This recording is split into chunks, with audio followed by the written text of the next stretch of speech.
السلام علیکم dear reader and listeners, Urdu novels library میں آپ کا ڈھیر سارا ویلکم۔ رمز جنون کی ایپیسوڈ 70 کا پارٹ 3 لے کر حاضر ہوئی ہوں۔ اگر آپ نے ابھی تک میرے اس چینل کو سبسکرائب نہیں کیا تو جلدی سے ابھی سبسکرائب کر دیں، لائک اینڈ شیئر کریں اور اپنی رائے کامنٹ باکس میں لازمی دیں۔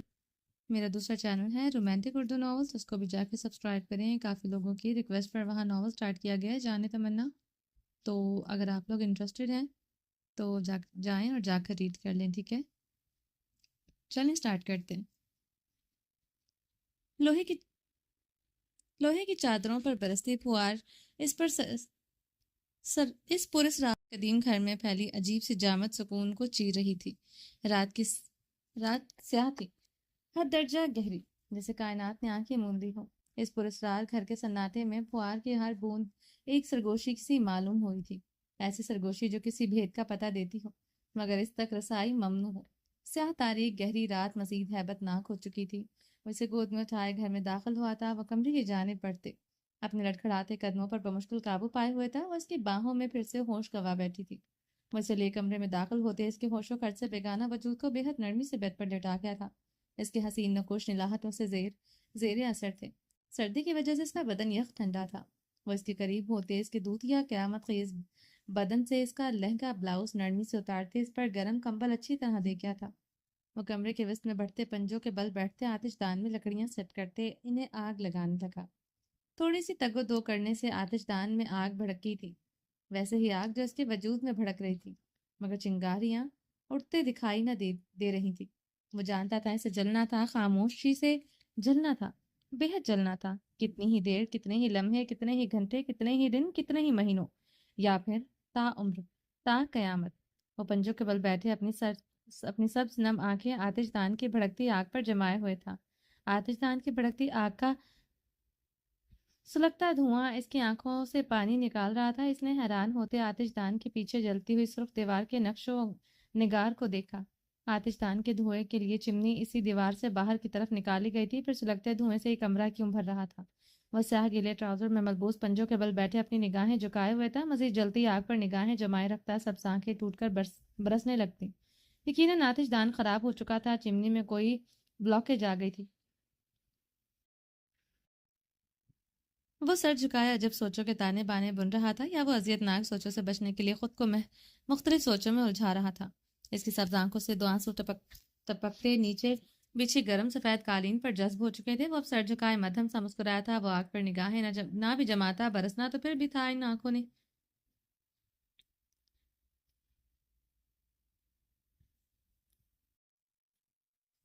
چمنی میں کوئی بلاکیج آ گئی تھی۔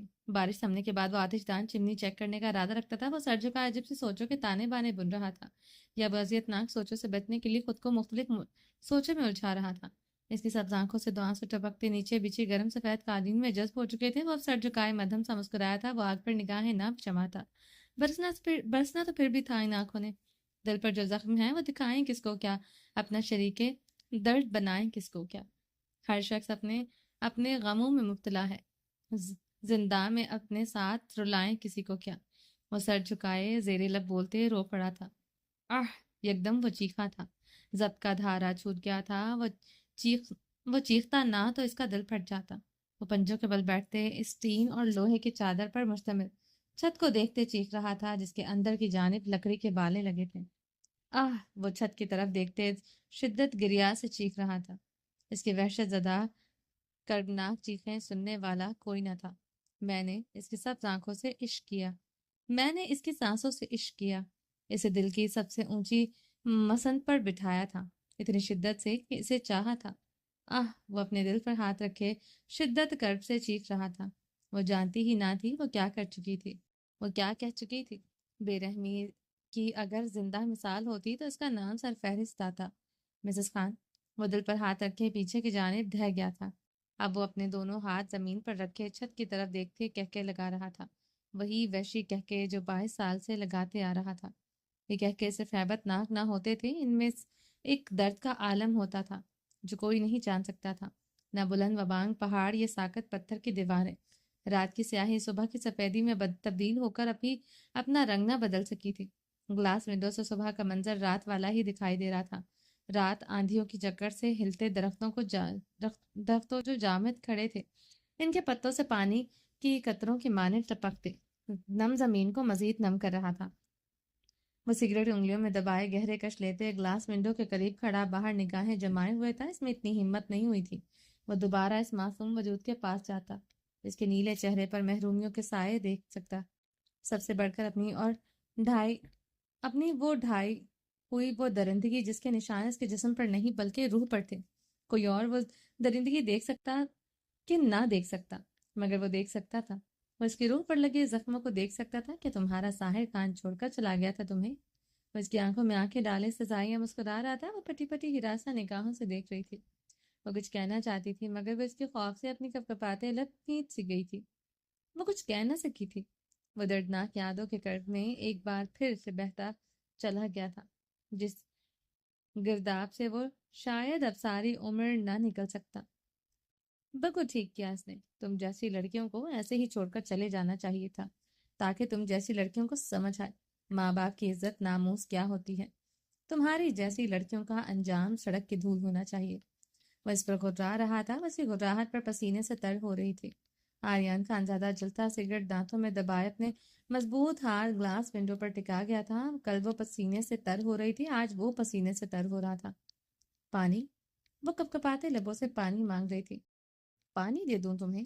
میرا بس چلے تم جیسی لڑکیوں کو زمین کے تہ میں زندہ دفنا دو، سنسار کر دوں تم جیسی عورتوں کو جو اپنے یار کے لیے اپنے ماں باپ کو چھوڑاتی ہیں۔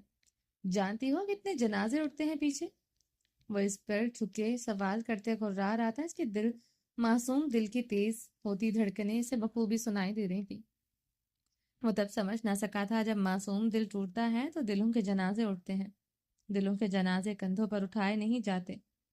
وہ گلاس ونڈو میں دیکھتے اب اپنے ایک ہاتھ سے اپنا کندھا دبا رہا تھا۔ رات کے اعصاب بہت بھاری ہو چکے تھے، عجب سا بوجھ ان اعصابوں پر۔ وہ اب تھوڑا سا جھکے گلاس ونڈو سے نظر آتے درخت کی ایک شاخ سے جھولتے گھونسلے کو دیکھ رہا تھا۔ رات کا طوفان کسی معصوم سے پرندے کا آشیانہ بکھیر چکا تھا۔ وہ مزید قریب ہوتے گلاس ونڈو سے باہر دیکھنے لگا۔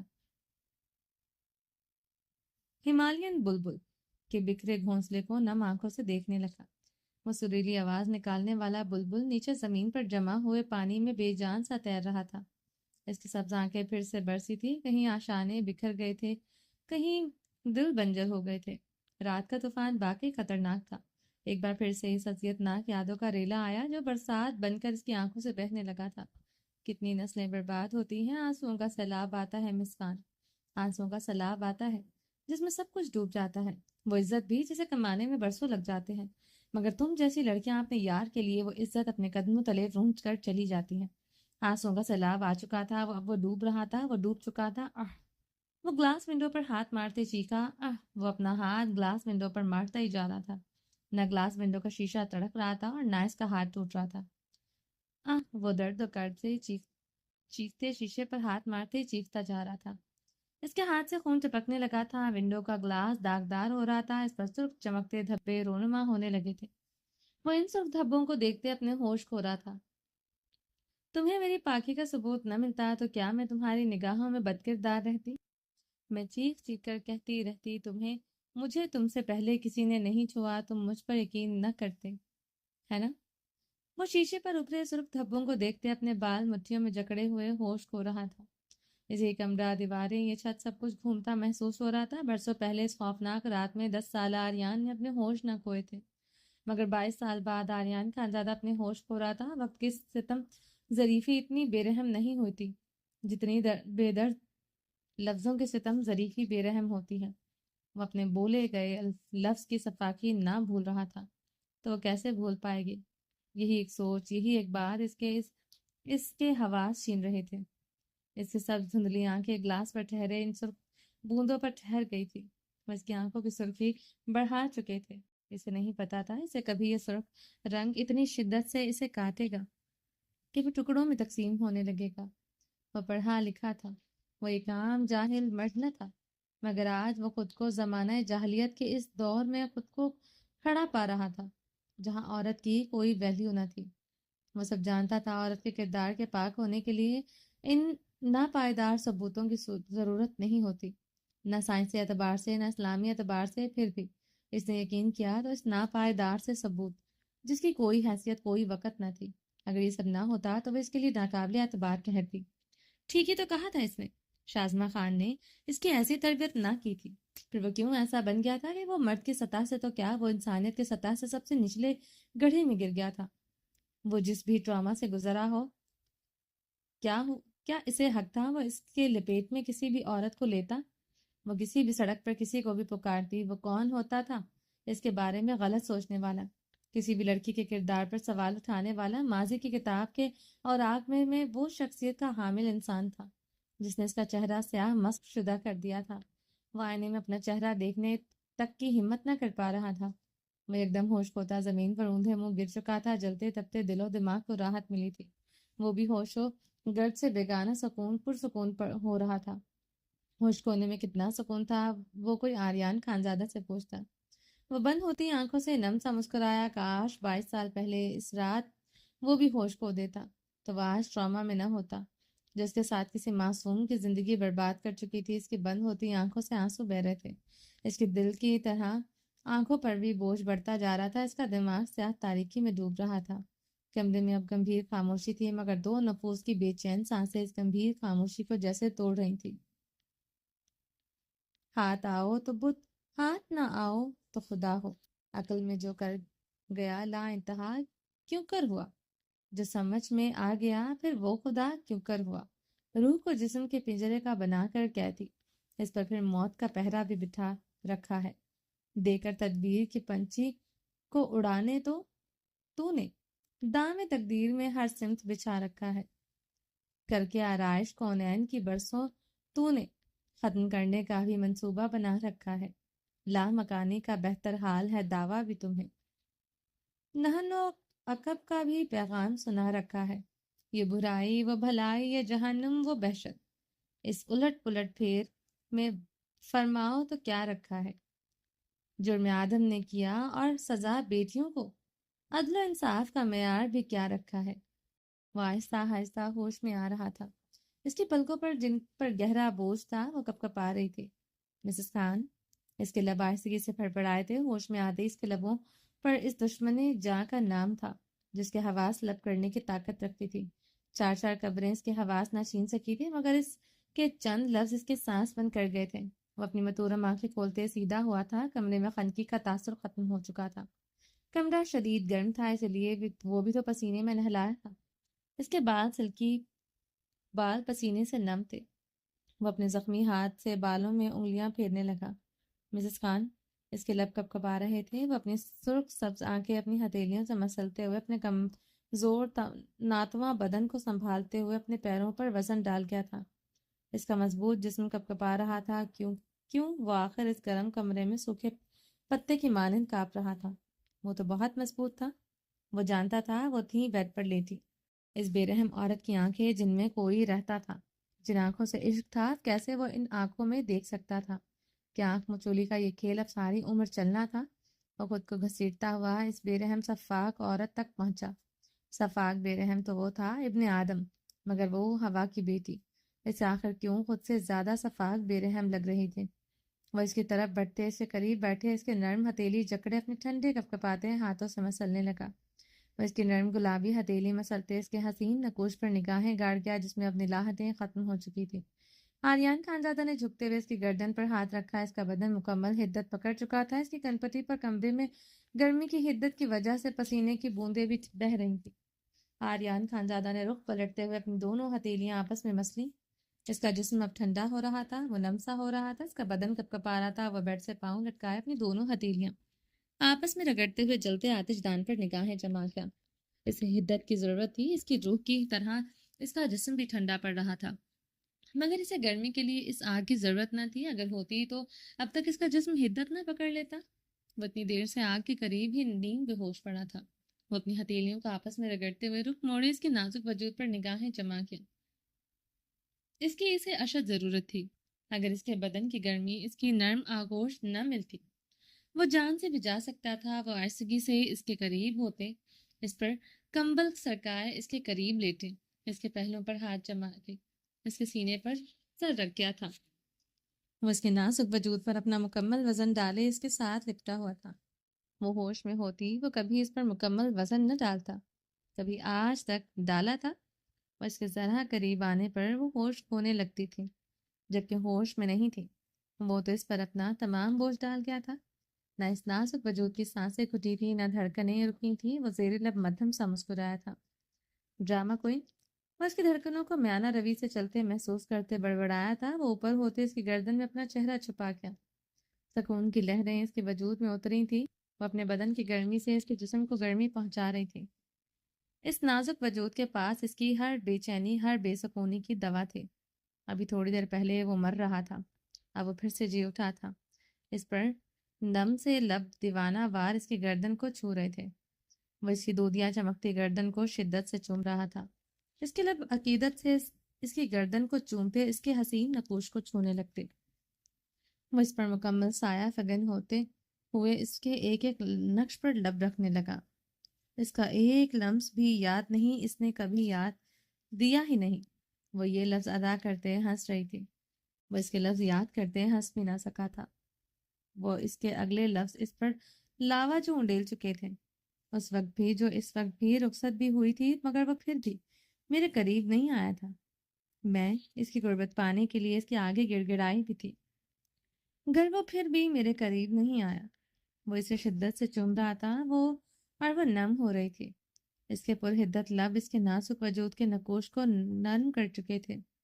سبز آنکھوں سے دریا جو بہہ رہے تھے۔ مسز خان، تم صرف میری ہو، تم صرف میری ہو، ایک بار کہہ دو، تم صرف اس وحشی درندے کی ہو، اس بلڈتھرس بیس کی ہوں۔ وہ آنسوں سے خاموش التجائیں کرنے لگا۔ وہ اس کے نقوش کو چومتے اس کے گلابی لب کو اپنے لبوں میں دبا گیا۔ وہ دل کی گہرائیوں سے مانتا تھا اس کے ہر نقوش کو چھونے والا وہ پہلا مرد تھا، اور آخر بھی رہنے والا تھا، مگر پھر بھی وہ اسے زعم کیوں نہیں ہو رہا تھا؟ وہ اس کی ہے، صرف اس کی ہے۔ جو مر گیا تھا اس کا وجود نہیں تھا، وہ آج تک تھا، اور جو تھا وہ کہیں نہ تھا۔ کیوں؟ وہ اس کے لبوں کو چھوتے پھر سے پہاڑ کی دوسری چوٹی پر جا کھڑا ہوا تھا۔ میں نے کبھی کسی سے اتنی محبت نہیں کی جتنی اس سے کرتی تھی، عشق کرتی تھی اس سے۔ وہ تب میرا محرم بنا جب اسے اور مجھے ہوش بھی نہ تھا، مگر جیسے جیسے میں بڑی ہوتی گئی وہ میرا سب کچھ بنتا گیا۔ وہی تو تھا جس کی وجہ سے میں اتنے سالوں سے زندہ تھی۔ اس بے رحم عورت کے لفظ بلڈتھرس بیس کے دل میں تیر کی طرح پیوست ہو رہے تھے۔ لب میں لب پیوستے، آنسوں کی آمیزش ایک دوسرے کے حلق میں گھلتی جا رہی تھی۔ وہ اس کے لبوں کو چھوڑتے، اس کی گردن کو چومتے اس کے دل کے مقام پر آ کر رک گیا تھا۔ ان دھڑکنوں کی دھک دھک پر وہ ہمیشہ اپنی خوف کی دمک سنتا آیا تھا۔ آج ان دھڑکنوں کے رقص پر اسے ایک ہی نام گونجتا محسوس ہو رہا تھا، ساحر، ساحر۔ کہ شاید یہ نام اس کے لیے کسی نائر میٹ سے کم نہ تھا۔ وہ کل بھی اس نام سے خوف کھاتا تھا، وہ آج بھی اس نام سے خوف آتا تھا۔ کچھ لوگ مر کر بھی نہیں مرتے، وہ اس بات پر آج یقین کر چکا تھا۔ وہ اس کے دل کے مقام پر لب رکھتے کسی ننھے بچے کی مانند اس کے ساتھ شدت سے لپٹا تھا۔ وہ اس کے گرد اپنے بازو سختی سے جمائے اس کے سینے پر سر رکھے ہوئے تھا۔ تم میری ہو مسز خان، صرف میری مسز خان۔ اس کے لب دیوانگی کے عالم میں پھر اس کے دل کے مقام پر برستے انہی لفظوں کی مالا جپ رہے تھے۔ وہ شدت سے اس کی برہنہ گہرائیوں، اس کے جسم کے ہر حصے کو لبوں سے چھو رہا تھا۔ وہ اس کی دیوانگی کے نرم گرم بوسوں کی شدت اس کے پور کو سلگا رہی تھی۔ وہ اس کے گرم لمس کی تاب نہ لاتے ہوئے ہوش میں آ چکی تھی۔ وہ اس پر جھکا اس کے پیٹ کو نرمی سے اپنے لبوں سے چھو رہا تھا۔ وہ اس کے پیٹ کو نرمی سے اپنے لبوں سے چھوتے اوپر کی جانب بڑھتے اس کی گردن میں ایک بار پھر سے اپنا چہرہ چھپا گیا تھا۔ زرمش کا بدن کپ کپا اٹھا تھا، چہرے اور گردن پر مانوس لمس اور اس کی مخصوص مردانہ خوشبو محسوس کرتے۔ وہ اپنی آنکھیں میچ گئی۔ دل کی دھڑکن شدید تیز ہوئی تھی۔ بلڈتھرس بیس کی عجب سی خوشبو اس کے اعصابوں پر سوار ہوئی تھی۔ وہ سلیپ پیرالائسس کا شکار ہوئی تھی۔ وہ چاہ کر بھی اپنی آنکھیں نہیں کھول پا رہی تھی، یا وہ کھونا نہیں چاہتی تھی۔ اس کا نم بدن پسینے میں بھیگ چکا تھا۔ اس کے کہکوں کی وحشت کے ساتھ ساتھ وہ اب بلڈتھرس بیس کی قربت سے بھی ڈرنے لگ گئی تھی۔ وہ اس کے جسم میں حرکت محسوس کرتے اپنا چہرہ اس کی گردن سے نکالتے اس کے حسین نقوش پر گاڑ کیا تھا۔ وہ سختی سے اپنی آنکھیں میچے ہوئی تھی، وہ اسی لمحے اس کے اوپر سے اٹھتے اس کے قریب بیٹھے سسل کی بالوں میں نرمی سے انگلیاں پھیرنے لگا۔ کمبل وہ اچھی طرح اس کی گردن تک کر گیا تھا، مگر وہ پھر بھی کمبل کو دونوں مٹھیوں میں جکڑ گئی تھی۔ مسز خان، اٹھو اٹھو، وہ ملائمت سے بولتے اس پر جھکتے اس کے بالوں پر لب رکھ گیا تھا۔ زرمش نے اس کے نرم لہجے پر بے یقینی سے آنکھیں کھولتے سے دیکھا، وہ اس کی بے یقینی پر اپنی نگاہیں چراتے ہوئے بیڈ سے اٹھتے آتش دان کی طرف بڑھا جہاں اس نے زمین پر اس کا لہنگا سوکھنے کے لیے بچھایا تھا۔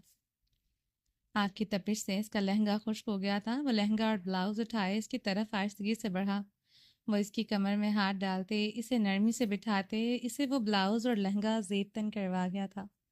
وہ مجسم سی اسے بھیگی گلابی ستارے جھلملاتی آنکھوں سے دیکھ رہی تھی۔ وہ اسے اپنے سینے میں بھینچے اس کے بلاؤز کی ڈوریاں بڑے احتیاط سے کراس ورڈ میں باندھنے لگا۔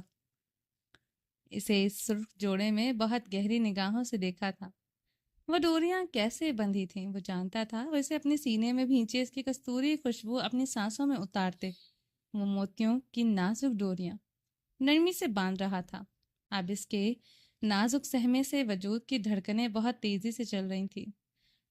وہ پوری کوشش کر رہا تھا قربت سے اس کے لمس سے پینک نہ ہو۔ وہ اسے خود کے ساتھ لپٹاتے ہوئے بھی اس کی نازکی کو محسوس نہ کر رہا تھا۔ وہ اسے اس لیے اس طرح سے چھو رہا تھا کہیں وہ اس کی قربت اس کے لمس کو ہوس کا نام نہ دے دے۔ اسے ایک بات تو سمجھ آئی تھی، جسموں کے ملاپ سے پہلے دلوں کا ملاپ زیادہ معنی رکھتا ہے۔ وہ اس کے لیے برہنہ کندھوں کو بہت نرمی سے معتبر طریقے سے چھو رہا تھا۔ وہ اس کے چھونے سے بار بار تھر تھرانے سے لگتی۔ اگر وہ مقابل کے لمس میں چھپے عقیدت اور معتبر پن کو محسوس کر لیتی، کبھی یوں نہ گھبراتے۔ یہ لباس اس لیے پہنایا ہے، یہاں کچھ اور نہیں پہننے کو۔ تمہارا اترا ہوا لباس رات کے واش روم کے ٹب میں تیر رہا ہے۔ میرے پاس صرف ایک اضافی کوٹ ہے، وہ بھی ٹیرس پینٹ کے اوپر پہننے والا، مگر تم اس میں کمفرٹیبل محسوس نہ کرتی، اس لیے یہ لباس پہنایا۔ رات کو جب سونا ہوا یہ اتار دینا۔ وہ اس سے الگ ہوتے اس کے گال پر ہاتھ رکھ کے اسے دیکھنے لگا۔ لباس اتارنے والی بات پر وہ سرخ ہوئی تھی۔ آریان نے اس کے گالوں کی سرخی کو گہری اور نم نگاہوں سے دیکھا۔ مقابل کے گال اس کے لیے obsession تھے، جن پر وہ کتنی بار بے دردی سے ہاتھ اٹھا چکا تھا۔ کل رات بھی تو ہاتھ اٹھانے لگا تھا۔ وہ کل رات یاد کرتے اذیت سے مسکراتے اپنی نگاہیں چکا گیا۔ اٹھو، وہ اس کا ہاتھ پکڑے اسے بے حد نرمی سے بیت سے اتارتے آتش دان کی طرف بڑھا۔ وہ اس کے نرم حصار پر بے حد خاموشی سے اس کے ساتھ آتش دان کی طرف بڑھ گئی تھی۔ آریان نے اس آتش دان کے پاس پڑے فلور کشن پر اسے بٹھایا۔ تم یہاں بیٹھو، میں تمہارے لیے کچھ کھانے کو لاتا ہوں، وہ نرمی سے کہتے کمرے سے نکل گیا۔ وہ خاموشی سے اپنی نگاہیں آتش دان کی جلتی کڑکتی سلگتی لکڑیوں پر جما گئی۔ آریان نے لاؤنج میں کھڑے رکھے ایک پیکٹ سے کچھ فش برگر اور چکن سینڈوچ جو فوائل پیپر میں لپٹے ہوئے تھے فل پیکڈ تھے، وہ انہیں ڈسپوزیبل پلیٹ میں نکالنے لگا۔ وہ اپنے ساتھ کچھ ریڈی میڈ فوڈ آئٹمز اور کچھ گروسریز کے پروڈکٹس لایا تھا تاکہ کچھ دن یہاں آرام سے نکال سکے۔ وہ اس کے لیے چکن سینڈوچ اور اپنے لیے فش برگر پلیٹ میں رکھے۔ ایک منرل واٹر کی بوتل لیے کمرے کی طرف بڑھا تھا۔ وہ کمرے میں داخل ہوتے اس کے سامنے ہی رکھے اونچے سے فلور کشن پر بیٹھا۔ وہ اسے ایک نگاہ دیکھ کر اپنی ہیزل گرے قاتلانہ آنکھیں جلتی آگ پر جما گئی۔ وہ کچھ دیر اس کے چہرے کے تاثرات کو بغور دیکھتے انہیں پرکھنے کی کوشش کرنے لگا۔ وہ گھپ چپ مہر بے لب تھی، رات کی کسی بات کا شبہ تک نہ تھا، ویسے ہی پرسکون تھی جیسے اس کے کمرے اور اس کے گھر کی ہر چیز پر پرسکون تھی۔ جیسے باہر درخت، دریا، پہاڑ سب پرسکون تھے، وہ بھی تو پرسکون دکھ رہا تھا، مگر وہ پرسکون نہ تھا۔ وہ بے حد بے چین تھا، وہ تو اندر سے مر رہا تھا۔ مقابل کا سکون اور خاموشی کیا کسی گہرے طوفان کی آمد تھی؟ وہ اس کے حسین نقوش کو دیکھتے سوچ رہا تھا، من پسند عورت صرف بے رحم نہیں ہوتی، بلکہ نہ سمجھ میں آنے والی وہ پہیلی ہوتی ہے جسے مرد کبھی نہیں سمجھ سکتا۔ انڈر کور ایجنٹ تھا جو منٹوں میں دشمنوں کو اپنی بوٹ چٹانے پر مجبور کر دیتا تھا۔ ان کی پلاننگ اپنے شاطر دماغ سے آگ میں جھونک دینا تھا، مگر ہر بار وہ اس عورت کے لیے آگے ہار جاتا تھا، اسے پڑھ ہی نہ پاتا تھا۔ سامنے بیٹھی وہ عورت کیمسٹری کی وہ موٹی کتاب تھی جس کے فارمولوں میں وہ الجھ کر اپنی سدھ بدھ کھونے لگتا۔ Not every woman has the power to drive a man crazy۔ وہ اس کی بات کو مانتا تھا، ضرورت سے زیادہ مانتا تھا۔ A man loses his mind for the woman he loves۔ وہ اس بات کو بھی مانتا تھا، شدت سے مانتا تھا۔ وہ اسے بغور دیکھتے، فال پیپر میں لپٹے سینڈوچ کو کھولتے، اس کے منہ کی طرف بڑھا گیا۔ زرمش نے اس کے سبز آنکھوں میں دیکھا تھا، دونوں کی نگاہیں چار ہوئی تھی، کوئی قیامت تو نہ آئی تھی، مگر بلتھ تھرس بیسٹ کا تو دل دھڑکا تھا، شدت سے دھڑکا تھا، مگر وہ اسے بے تاثر نگاہوں سے دیکھ رہی تھی۔ اپنا منہ کھولتے اپنے موتیوں جیسے دانتوں سے ذرا سا سینڈوچ کو ترتے اسے چبانے لگتی۔ وہ اسے گہری نگاہوں سے دیکھتے ہوئے اب اپنا فش برگر فوائل پیپر سے نکالتے کھانے لگا۔ وہ اس کے ہاتھوں سے سینڈوچ کی چھوٹی چھوٹی بائٹس لے رہی تھی۔ سچ میں سکوت تھا، ہر جگہ گہرا سکوت تھا۔ جلتی آگ کے تپش میں بھی ایک سکوت سا تھا۔ آگ کے تڑتڑانے کی آواز تک نہ آ رہی تھی۔ وہ اپنا سینڈوچ مکمل کر چکی تھی، وہ بھی اپنا فش برگر ختم کر چکا تھا۔ وہ اب اس کے لبوں سے پانی کی بوتل لگائے ہوئے تھا۔ وہ خاموشی سے گھونٹ گھونٹ پانی پی رہی تھی۔ وہ اسے پانی پلانے کے بعد وہی بوتل اپنے لبوں سے لگا گیا۔ وہ فلور کشن سے اٹھتے ڈریسنگ ٹیبل پر رکھے ایک پیکٹ کی طرف بڑھا جس میں وہ میڈیسن کا سٹاک بھی ساتھ لایا تھا۔ وہ ایک خطرناک آفیسر تھا، اپنا ہر کام وہ پرفیکٹ کرتا تھا، اپنے پیچھے کسی طرح کے نشان نہ چھوڑتا تھا۔ وہ گولیوں کے پتے سے ایک گولی نکالتے زرمش کی طرف بڑھا، جھجکتے ہوئے اس کی نگاہ میں اپنی نگاہیں گاڑے، اپنی چوڑی ہتھیلی اس کے سامنے پھیلا کیا۔ وہ اس کی طرف دیکھتے اس کی ہتھیلی سے گولی اٹھاتے اپنی زبان پر رکھ گئی۔ وہ اسے پانی کی بوتل پکڑا گیا، وہ گھونٹ گھونٹ بڑھتے وہ گولی نکل گئی۔ ہر درد کا علاج دوا نہیں ہوتی مسز خان، کچھ دردوں کا علاج ایک مسکراہٹ بھی ہوتی ہے۔ مسکرا دو مسز خان تاکہ یہاں بھی دل کے درد کو کچھ آرام مل سکے۔ وہ اپنے چٹانی سینے پر ہاتھ رکھے مسکراتے ہوئے التجا کر گیا۔ وہ اس کی طرف دیکھتے مدھم سا مسکرائے، اس کی مسکراہٹ پر وہ بے یقین ہوا تھا، دل دھڑک کر سینے سے باہر آیا تھا۔ وہ مسکرائی تھی، وہ بے یقین تھا مگر وہ مسکرائی تھی۔ وہ پھر سے جلتے آتش دان کی طرف نگاہیں جما گئی تھی، اس کی کچھ لٹیں اس کے سرخ گال کو چھونے لگی تھی جو آتش دان میں جلتی آگ کی حدت کی وجہ سے سرخ ہو رہے تھے۔ Even when your lock of hair touches your cheek، اسے نرمی سے جکڑے اپنے قریب کرتے گود میں بٹھا گیا۔ زرمش اس کی گود میں بیٹھتے اپنے شانوں پر ہاتھ رکھے اس کی سبز آنکھوں میں دیکھ رہی تھی، وہ بھی اس کی ہیزل آنکھوں میں دیکھ رہا تھا۔ دونوں کی دھڑکنیں ایک دوسرے کے سینے میں بجتے ایک دوسرے کو سنائی دینے لگی۔ وہ اس کے گال پر بے حد نرمی سے انگلیاں پھیرتے ہوئے اسے گہری گرم نگاہوں سے دیکھ رہا تھا۔ Kissing the most beautiful woman in the world is a blessing from God for this bloodthirsty beast. You are a miracle, my lady love۔ دنیا کی سب سے خوبصورت ترین عورت کو چومنا اس bloodthirsty beast کے لیے خدا کی طرف سے blessing ہے، تم معجزہ ہو۔ Start to feel jealous۔ وہ اس کی طرف جھکتے کان میں مدہوشی کرتے اس کے کان کی لوؤں کو چوم گیا تھا۔ وہ اپنی نگاہیں جھکا گئی، وہ اس کی جھکی نگاہیں بغور دیکھتے اس کے سامنے فلور کشن پہ بیٹھتے اسے کلائی سے وہ اس کی گردن پر جھکا اسے بے حد نرمی سے چوم رہا تھا۔ وہ اس کے لمس پر آنکھیں موند گئی تھی۔ وہ اس کے کمر پر اب بازوں کا حصار مضبوط کرتے اسے عقیدت سے چومتا جا رہا تھا۔ اس کی طرف سے تو بولے گئے لفظوں کا مداحہ کر رہا تھا، معافی مانگنے کے لیے اس کے پاس کوئی لفظ نہ تھے۔ زرمش کا ہاتھ اس کے گھنے بالوں میں سرسرانے لگا تھا۔ وہ بے یقین ہوتا ایک بار پھر سے اس کے چہرے پر نگاہیں گاڑ گیا۔ وہ آنکھیں مودے ہوئی تھی۔ تم حیات ہو، تم آب حیات ہو، تم دھڑکن ہو، تم جان ہو میری مسز خان۔ وہ اس کی تھوڑی کو اب بے حد نرمی سے چوم رہا تھا۔ آتش دان کی آخری سلگتی جلتی لکڑی بجھ چکی تھی۔ کمرے کی تمام بتیاں گل ہو چکی تھی، سولر پینل کی بیٹریاں ڈیڈ ہو چکی تھی۔ سورج آج نکلا ہی نہ تھا، دن پھر سے رات کی سیاہی کی طرح دکھائی دے رہا تھا۔ کمرے میں دو نفوس کی گہری سانسیں گونج رہی تھیں۔ چلیں جی، باقی کا نیکسٹ ایپیسوڈ میں کنٹینیو کریں گے۔ امید ہے آپ کو یہ ایپیسوڈ پسند آئی ہوگی۔ چینل کو سبسکرائب نہیں کیا تو جلدی سے ابھی سبسکرائب کر دیں، لائک اینڈ شیئر کریں اور اپنی رائے کامنٹ باکس میں لازمی دیں۔ اپنا ڈھیر سارا خیال رکھیے گا، دعاؤں میں یاد رکھیے گا۔ اللہ حافظ۔